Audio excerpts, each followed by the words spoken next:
Hi everyone, welcome back. ഇന്ന് നമ്മൾ കേക്കിനെ പറ്റിയിട്ടുള്ള ഒരു വീഡിയോ ആണ് കേട്ടോ ചെയ്യുന്നത്. അപ്പോൾ ഒരുപാട് പേര് കമൻ്റായിട്ടും ഫേസ്ബുക്കിലായിട്ടൊക്കെ ചോദിക്കാറുണ്ട് കേക്ക് ബേക്ക് ചെയ്ത് കഴിഞ്ഞിട്ടും കേക്കിൽ നന്നായിട്ട് മുട്ടയുടെ സ്മെല്ല് വരുന്നുണ്ട് എന്നൊക്കെ. മുട്ടയുടെ സ്മെല്ല് ഇഷ്ടമില്ലാത്തവരാവും മിക്കവാറും എല്ലാവരും.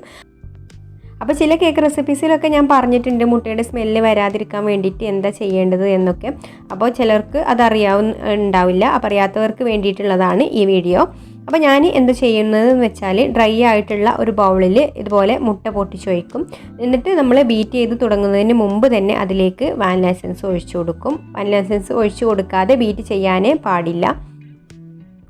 എന്നിട്ട് വാനില എസൻസ് ഒഴിച്ച് കഴിഞ്ഞിട്ട് നമ്മൾ ആദ്യം ഇത് കുറച്ച് സമയം ഒന്ന് ബീറ്റ് ചെയ്തെടുക്കുക. കുറച്ച് സമയം എന്ന് പറഞ്ഞാൽ ബീറ്റ് ചെയ്ത് നല്ല ഹൈ സ്പീഡിലിട്ടിട്ട് തന്നെ ബീറ്റ് ചെയ്ത് കുറച്ചൊരു വലിയ ബബിൾസ് വരുന്ന സമയത്ത് ഇതുപോലെ കുറച്ചൊരു വലിയ ബബിൾസ് വരുന്ന സമയത്താണ് നമ്മൾ ഇതിലേക്ക് പൊടിച്ച പഞ്ചസാര ചേർത്ത് കൊടുത്തിട്ട് ബീറ്റ് ചെയ്തെടുക്കേണ്ടത്.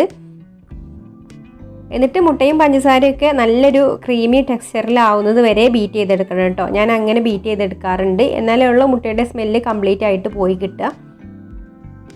പിന്നെ ഇങ്ങനെയൊക്കെ ചെയ്തിട്ട് മുട്ടയുടെ സ്മെല്ല് നിങ്ങൾക്ക് ഉണ്ട് എന്ന് തോന്നുകയാണെങ്കിൽ നമ്മൾ വാനില എസൻസ് ഒഴിച്ചു കൊടുക്കുന്ന ആ ഒരു സമയത്ത് തന്നെ ഇതിലേക്ക് ഒരു 1/4 ടീസ്പൂണ് വിനാഗിരി കൂടി ഒഴിച്ചു കൊടുക്കുക. അപ്പോൾ 1/4 ടീസ്പൂണ് വിനാഗിരി എന്നുള്ളത് മുട്ടയുടെ അളവിനനുസരിച്ചാണ് കേട്ടോ ഒഴിച്ചു കൊടുക്കേണ്ടത്.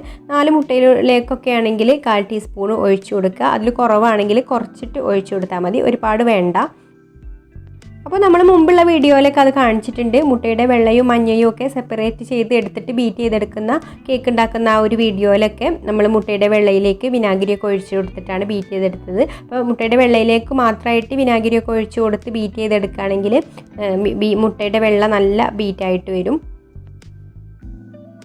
പിന്നെ നമ്മൾ മധുരമുള്ള കേക്കാണെന്ന് വിചാരിച്ചിട്ട് അതിൽ ഒരിക്കലും ഉപ്പ് ഇടാതിരിക്കരുത്. നമ്മൾ ആ മധുരം ഒന്ന് ബാലൻസ് ചെയ്യാൻ വേണ്ടിയിട്ട് എപ്പോഴും നമ്മൾ കേക്കിൽ ഒരു നുള്ളു ഉപ്പിട്ട് കൊടുക്കണം.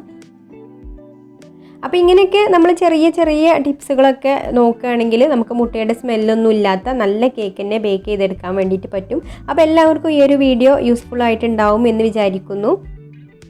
അപ്പോൾ നിങ്ങൾക്ക് ഒരു വീഡിയോ ഇഷ്ടമായിട്ടുണ്ടെങ്കിൽ ഒന്ന് ലൈക്ക് ചെയ്യുക, ഷെയർ ചെയ്യുക, നിങ്ങളുടെ അഭിപ്രായങ്ങളൊക്കെ താഴെ കമൻറ്റ് ചെയ്യുക. പിന്നെ ഈ ചാനൽ സബ്സ്ക്രൈബ് ചെയ്യാതെ കാണുന്നവരാണെങ്കിൽ ഒന്ന് സബ്സ്ക്രൈബും കൂടെ ചെയ്ത് സപ്പോർട്ട് ചെയ്യണേ. അപ്പോൾ ഇനി മറ്റൊരു നല്ല വീഡിയോ ആയിട്ട് വീണ്ടും വരാം. താങ്ക്